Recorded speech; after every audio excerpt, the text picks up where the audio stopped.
A very good evening to one and all present here. On behalf of TCS ION, I welcome you all to this webinar. The COVID-19 has resulted in educational institutions shut across the world. Globally, around 1.2 billion children are out of classroom. As a result, education has changed dramatically overnight, with a distinctive rise of e-learning, where the teaching is undertaken remotely and on the digital platform.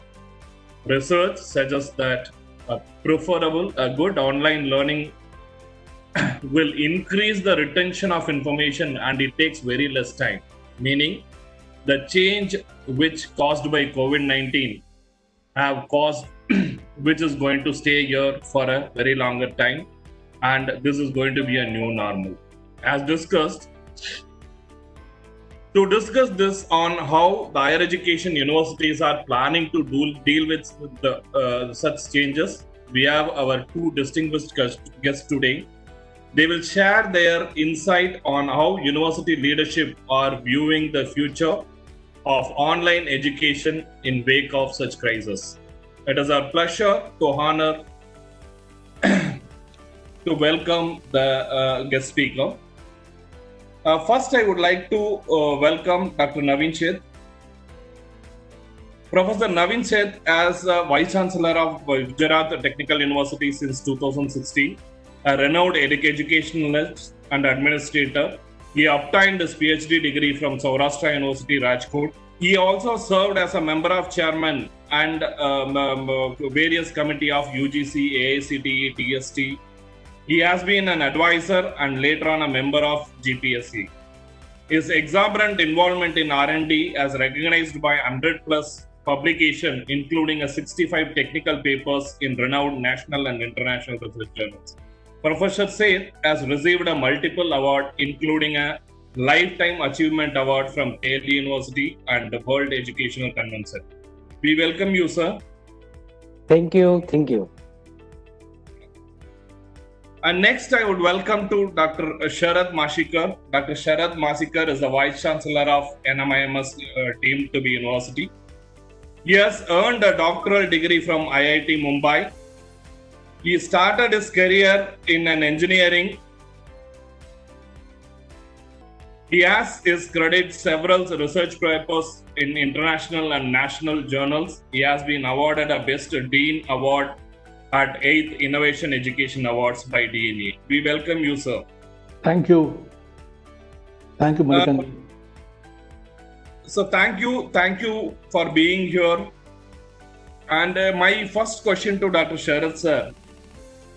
Being a deemed university, how you seen these changes?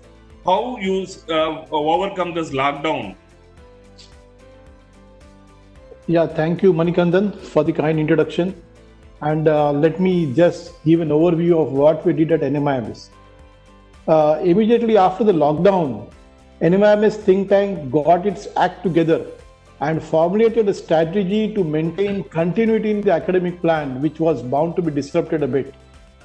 We ensured the academic year, both the delivery and the evaluation, was brought to a close in a timely and an effective manner, along with the expected integrity also. Not only was the academic year 1920 well completed in time with the integrity, but the entrance examination for the undergraduate programs, NPAT as we call it, was completed with a slight delay in an online remote proctored mode very successfully with the help of our partner TCS Assessments.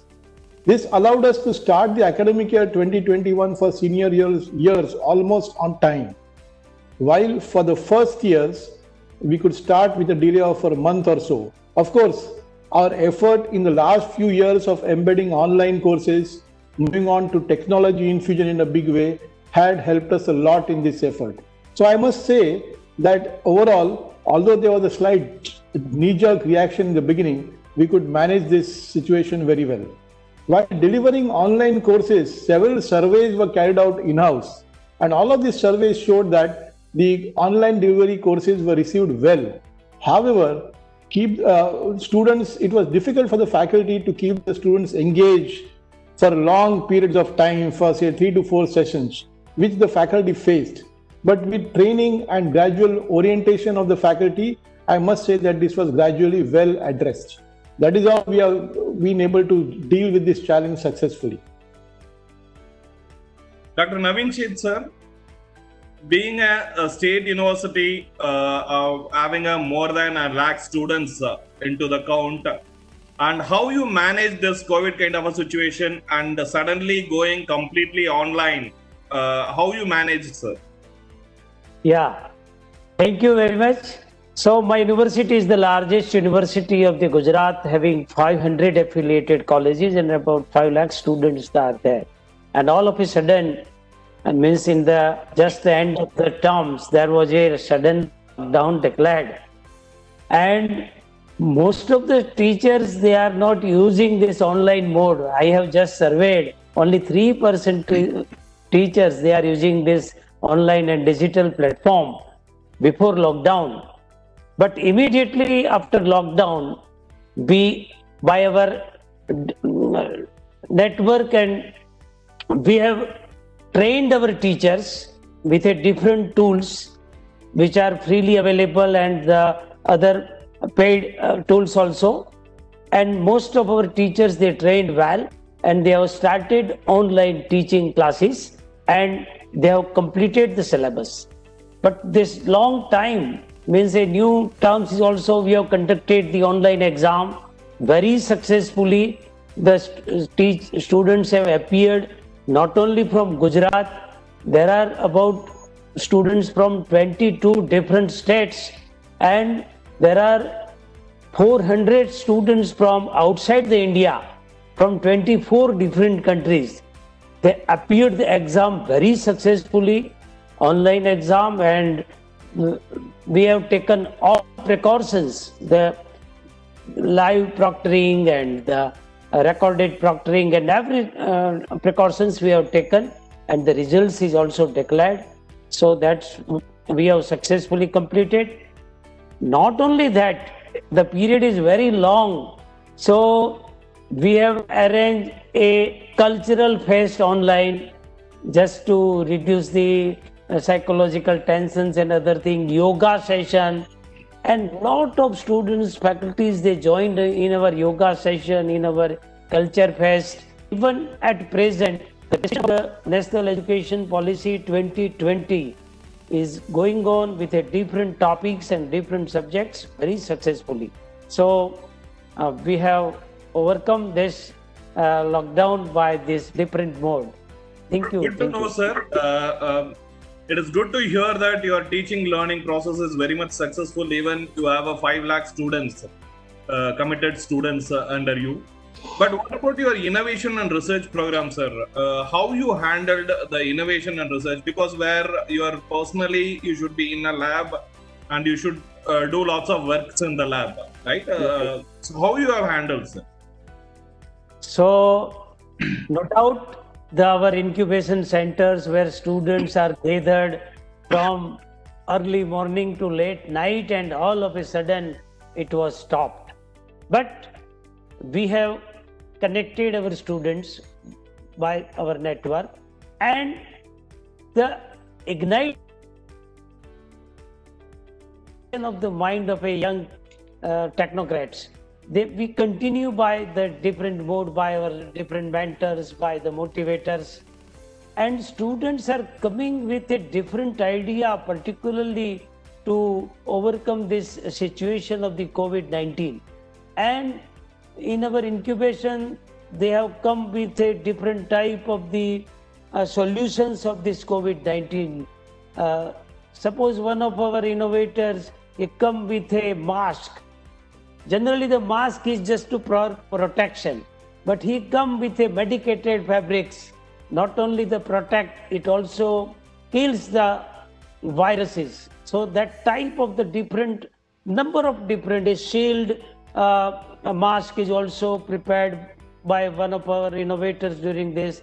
The sanitizer, herbal sanitizers, number of innovations done during this lockdown period. Sir, Dr. Sharad, the question to you.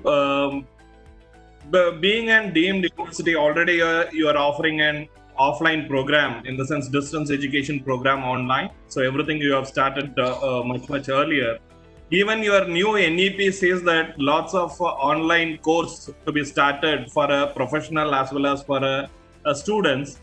How do you see, sir, this COVID, this online e-learning program, and what is the future of distance education from a deemed university angle, sir?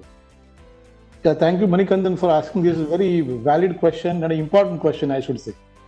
With this pandemic coming in, all of us had to move to the online mode. So that's a given normal now. But I see very clearly, we also have a distance learning school. We have a distance learning school, but that is offering distinct online programs. However, in our programs which are face-to-face, we have already started embedding online courses about 3 or 4 years back. So for sure, even for these programs which are on face-to-face mode, we will be offering more and more online courses. The percentage mandated by the statutory body is ranging from 20 to 40% in a program. But when we do so, there has been an extensive mapping exercise carried out with courses from different platforms and university curriculum. We have done a lot of effort in this direction. Now, of course, there will be more online programs offered by universities in addition to courses also. More so because the stigma or the positioning of the online programs, which was viewed with a bit of suspicion, will be gradually taking a back seat and it will be vanishing. So I see a lot of engagement with these courses. Obviously, the introduction of online courses and programs would see in enrollment also, since it will be offering potential students or learners multitude of choices. And for that to happen, the quality of online courses has to be the same as face-to-face learning.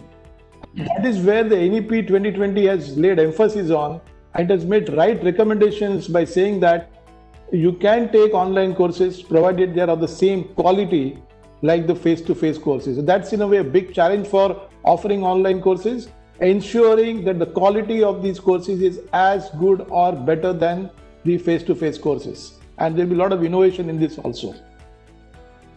Normally, in a scenario face-to-face, when we ask handle a class, at the same time today changing everything into an online, and we may be giving a more cognitive information, but that intuitive things, that personal interaction, do you think that can be achieved through this, sir? That's a very good question, Manikandan, because when we face a class and when you talk to them and when you explain them some principles and with some examples, immediately you see the faces of children or students glowing. That sort of a reaction we're not able to get on when we teach on online mode. But then we have to live with it, and we have to ensure that within this given situation, how do you improve? How do you keep the students engaged for 3 to 4 sessions a day, which is going to be completely online, maybe for sessions which are 1.5 hours, 1 hour, and so on. So what is the need of the day is, you have to keep the faculty well trained. The faculty has to be well trained in this area, because teaching online is a different ballgame altogether. You can't see the face of the students. In fact, when we were discussing this with some professors in the US, they also were facing the same problem. They said that we are going on teaching from one side, but we are not sure if the learning is happening on the other side. That's a worry for a teacher, because we are delivering on one side, but we are not sure the learning is happening. So these are challenging times, and for that, what we did at NMIMS was we ensured that all the faculty members in the given vacation period that we had, because all of them were at home, we ensured that all the faculty was trained by undergoing 2 important courses: how to teach and learn online, teaching and learning online, and the second was online evaluation. And also a lot of training on the content development, private authoring engines of different platforms. And I must say, in these 2 courses that we have talked about, teaching and learning online and online evaluation, all the faculty underwent courses by Coursera, which is a very good platform for creating your content also. So 3 things we did: training the faculty, making them ready for the situation, requesting them and motivating them to take 2 courses, teaching and learning online and evaluation online, and then also going to a private authoring engine by Coursera, which will help them to upload the content on their platform. And as a NMIMS community, all of these students can engage through these courses. This is what has helped us in a big way for starting this academic year 2021. And without that sort of initiative, I don't think we would have succeeded. Of course, there are some glitches because there people were tending to use different platforms. So we are converged to MS Teams platform. There's a lot of facilities there. You have a simulation like you are in a group. You can see the entire class as if they are sitting in a classroom, and that gives a feeling like you're in a classroom. And at the same time, you can have attendance recorded, integrated with different platforms, learning management systems, and so on. All this, investment that we did in the last 5 years has helped us a lot and good stead for us. And we are doing well with this. The faculty themselves are feeling so motivated because of this training, because otherwise we would never have moved to it, and we would have just taken with one-sided delivery, engagement, and active learning, and so on. But this has helped us in more and more active learning with breakout rooms, so many other things, quizzes in between to keep the students alert, and so on. And that is what has made this online pedagogy very interesting to us. Sir, actually from a state university angle, how this teaching, learning or the training the faculty members is very much important for the online courses. Yeah. Yes. So for a teacher, they are not aware of all this. Means most of the teachers, 97% teachers, they have not used this digital platform. So definitely to improve the quality of the teachers, we have arranged the faculty development program, online faculty development program with the help of the AICT. And if we successfully completed that one by one, means we have the more number of teachers, about 17,000 teachers. But we have 70 such faculty development program in a group of 100 we have completed. So they all are aware of how to use this digital platform, how to deliver the lecture, all these pedagogical changes they are aware of. And not only that, we have prepared the students also, particularly. And other activities like the placement. So placement is also a challenging thing in this lockdown period. So initially we have prepared our students how to introduce yourself online, what is about the telephonic conversation and other thing. So we have trained them.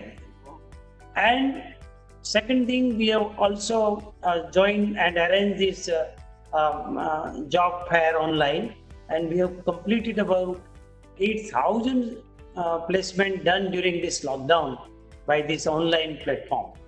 So that's even a problem for a PhD students. They cannot wait for a 3-4 months. So we arrange whole that PhD Viva online. The experts from India, outside India, and the candidate from other side, everything with a perfect mode and perfectly like an physically mode. We have completed the Viva and delivered the degree of the PhD also during this lockdown time. Yeah. I hope that the COVID has the positive side of COVID is every educational institution is changing towards totally and being an online. So automation is a key initiative of coronavirus, I feel. Yeah. So Dr. Sharad, the question to you, sir. So how do you see this? There are lots of other things than your teaching learning process.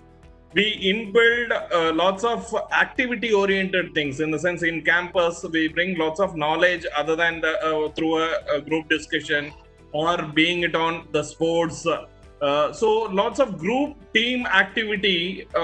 Is this online teaching is going to stop all these things, or do you see any other alternate for this? I feel this is a good question because this is the point where we have got the maximum hit.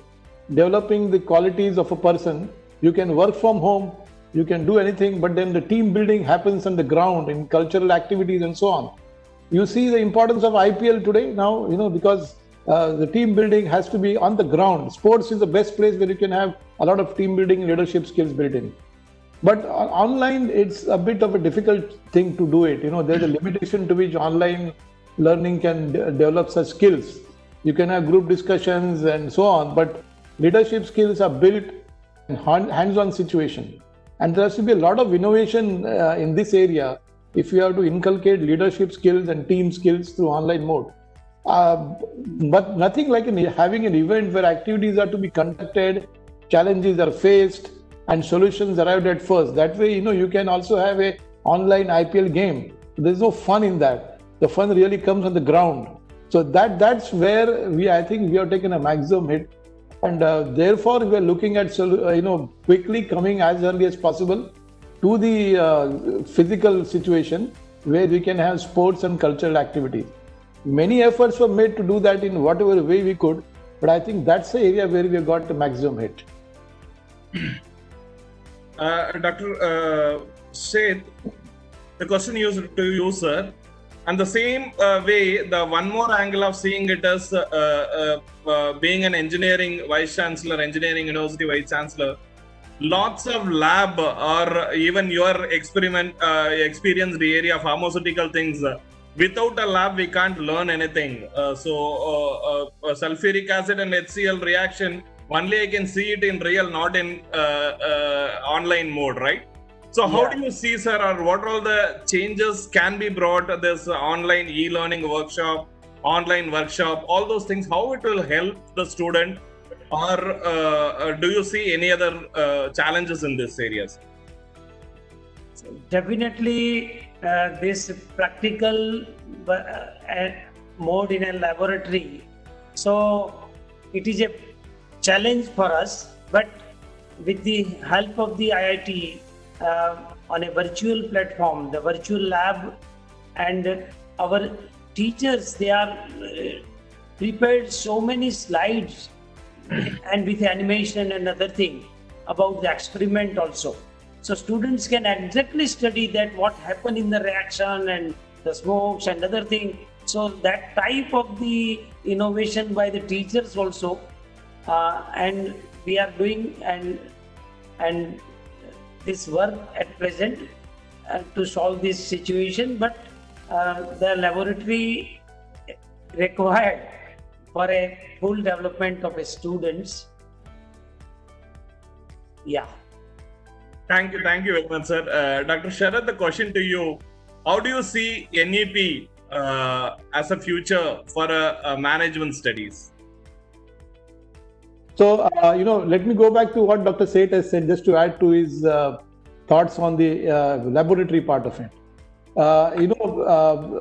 Just before speaking, one question before, I just told you about the hit that we took in the team building and leadership qualities. But I must say that we come to a second position as far as engineering is concerned, because I come from that background. Engineering especially, faces a lot of challenges because engineering is all about theory to practice and back. Experiments and laboratory sessions, in fact, help in understanding theory and reinforce learning. More so, mechanical, civil, electrical, and communication engineering is all about doing yourself. One can watch the experiments and simulations, but one cannot replace hands-on experimentation. Buildings, machines, and networks have to be built and constructed. There is no replacement substitute for that. One can reduce the time spent in the laboratory, but some time has to be spent in the laboratory physically to see what sort of fumes are coming and what sort of we say pungent odor. So we have to experience that really. That is very important. And same holds good for sciences like chemistry and pharmaceutical sciences. And we therefore all engineers and scientists hope to come to lab sooner than later. That's our urge. If you see a mechanical engineer from Germany, he wants to go out, remove his coat, start opening the automobile engine and work with it. That's the spirit which we are missing now because we can't go to the lab. That's one thing. Second important thing is, about, you said something about NEP 2020. NEP 2020 has very rightly given a lot of emphasis on online learning. while doing so, it is also emphasized that the content should be one of the same quality as face-to-face delivery. Given the concept of the credit bank or the credits account that a student will have, a student can accumulate credits whether it is in face-to-face or an online mode. And this is going to help interested learners in charting a different pathway for himself to enhance and update his knowledge. He can do it at his own pace. He can do it the way he wants. He wants to have in a face-to-face mode, we can have it, or you can have online mode. Online learning, provided is of high quality, therefore, is going to play a very big role in the higher education sector in the future. That is what NEP 2020 has envisaged. And we as educators have a big responsibility on our shoulders to ensure that the quality of the online programs are equal or better than the face-to-face programs. Dr. Naveen, the question to you is, how do you see NEP in an engineering? So, in this National Education Policy 2020, there is a multidisciplinary concept, maximum flexibility. So, there are a number of institutes, all experts are not available there. But by this NEP and this during this lockdown period and this online mode is developed, so any students, he will suppose select any subjects and that expert is not available in that institutes, he can use the online mode by SWAYAM platform or by other MOOC platform, and he can study that subject also. So in this NEP, the preferred have at least minimum 20%, 30%, 40% to be an online content is required to be developed by every institutes, even the subjects, and that is also can go 20% subjects can go for online study, and the credit can be transferred. So in engineering particularly, and this in National Education Policy 2020, this objective can be satisfied by this blended mode. Thank you. Thank you, Dr. Naveen. Dr. Sharad, in continuation to that, you both spoke about CBCS, credit-based system. So now, whenever we talk about this credit-based system, the one more thing which is getting more importance is outcome-based education. Do you think without an online platform, this achieving a real OBE, is it possible? Let me answer this question in a different way. Sure. One of the program outcomes of outcome-based education is always a student coming out of the program should be a lifelong and a self-learner. That's a very important component of the entire OBE. This is a need of this age also because the pace of disruption is so high. In fact, the role of a teacher now is not only to teach, but teach how to learn, how to unlearn and relearn and continue this cycle over and over again. Because in a career spanning 3 to 4 decades, this process will be experienced by a professional at least 4 to 5 times over and over again. So that's very important. So self-learning mode is very important. Online learning is one that will provide you. Online learning, once designed in an appropriate manner, will help continuous and self-learning to a large extent. Therefore, there is a need to add more digital content in campus courses and ensure that we have a right blend of this, not necessarily to replace a complete subject, but you may have blended learning and ensure that we have a right type of mix that we want to have in the entire curriculum. And by doing that, the digital content can help the OBE, outcome-based education, in a big way. Online learning facilitates masterly learning. One of the things is that the latest, learning philosophies are that a student can learn anything he wants, maybe at a different pace, but he can do that. So masterly learning, which is defined by Bloom's taxonomy or Bloom, you can adopt easily by online learning facilities and ensure that the student has many opportunities to learn concepts and principles in different modes, different times, different pace. So OBE will be also benefited by this online learning because of the mastery learning and the pace that you can set for yourself. And not only that, it also helps in, as I told you, ensuring the attainment of outcomes. That is one facet of it. But the second important thing is that you can imagine, because you are from that field, you can imagine the pain that the faculty undergoes to assess and evaluate. So the assessment and evaluation will also become a bit easier with online courses, with type of analytics that is available on online courses. And then further, the evaluation can become easier so that you can track the students' progress, how it is going to be. And therefore, digital content, online courses will naturally help the OBE process of assessment and evaluation, and because of its analytics. So we can take it as that the students will get the stage of learning in analyze, evaluate, and create, rather than going with the remember, understand, and apply. So it will go to a next level. Yes. Right, you are. Dr. Naveen, the question to you, sir, this OBE and CBCS, will this NEP will bring the true implementation of OBE and CBCS in universities and educational institutions across India? Yeah. So actually, the UGC previously also introduced the choice-based credit system, but most of the university they have implemented, but it is not in letter and spirit. Means students are not getting the exact choice. Just within the faculty they are getting some choice, and they says that we have implemented the CBCS, but it is not implemented thoroughly. But now onwards, when the National Education Policy 2020 is there, so number of platforms and that available, the lectures are available. Even my university, suppose we have collected the digital lecture, video lectures of our faculties, 10,000 lectures we have collected, we have scrutinized, and about 8,000 lectures, video lectures we have uploaded on our website. So students can go for that lecture, same way with the lectures of the uploaded by the other university or by the UGC or by MHR, or by the Education Ministry or the ICT. So exactly the accreditation, particularly in the NBA, suppose there is one program outcome, one of the program outcome in the NBA is the modern tools used. So definitely it solves the problem of that program outcome. There is another, that effective communication skill. So that is also served by such type of the online platform. So this new education policy, the accreditation, I think they are matching each other.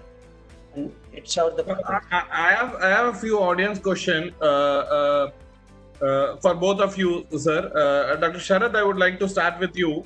Yeah. The question is, do we see this online credit system or an online credit where the lots of industrial courses can be studied, or will it increase the industry involvement of creating an academic course? So that kind of situation will come in future. Do you think will that be a good solution, or how do you take? Yeah, so this is again a very important characteristics of online education. I'm not sure if Swayam or some Indian platforms you have that, but if you experience Coursera, for example, there are some courses on Coursera which are developed by IBM for their own employees.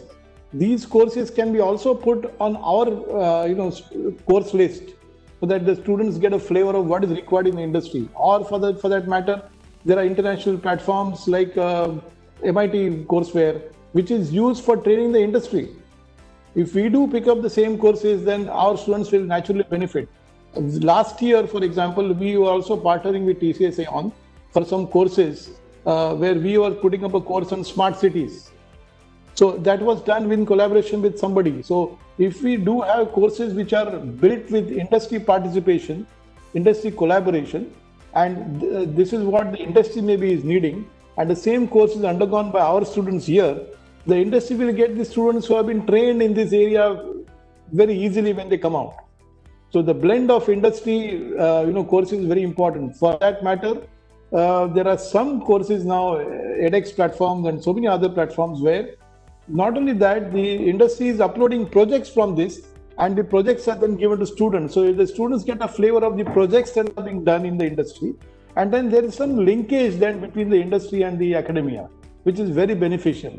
So it's a win-win situation for both the industry and the academia, that the students here get a flavor of what are the projects done or what is the thought process in the industry. And the industry also gets to see by a mentor appointed from the industry what is the sort of quality of students that are pursuing this project, and whether they are fit for their further engagement. Dr. Sheth, how do you see this industry bringing lots of course online, and this industry online, industry plus academia interaction is increasing with an NEP? So how do you see, sir? Do you think it is really possible? Yeah. So by this online mode, even yesterday I have arranged the industrialist on means Atmanirbhar Gujarat, a number of industrialists from different parts of the Gujarat, they join in this online mode platform, and very good discussion. Suppose it is impossible even in an offline mode, but here everyone can spare the time because he has to join from his office or the home. So very good interaction is possible.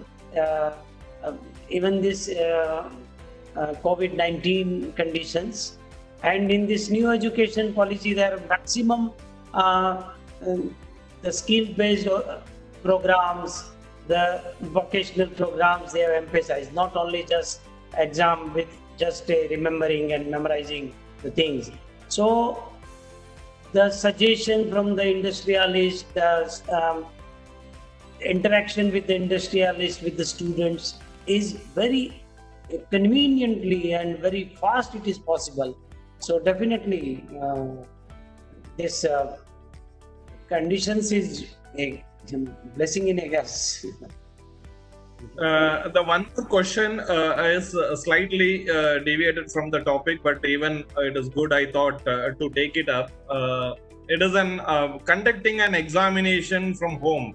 To both of you, sir, the question, how do you see an integrity is still maintained, making the students sitting and asking them to write an examination from home?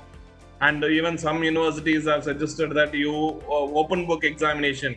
All those things, will it be a boon or a ban for an education?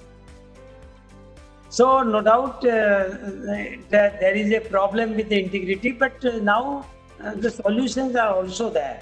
The live proctoring is possible, the recorded proctoring is possible, the sound and other things. So we have prepared a SOP for students how to appear for the examination.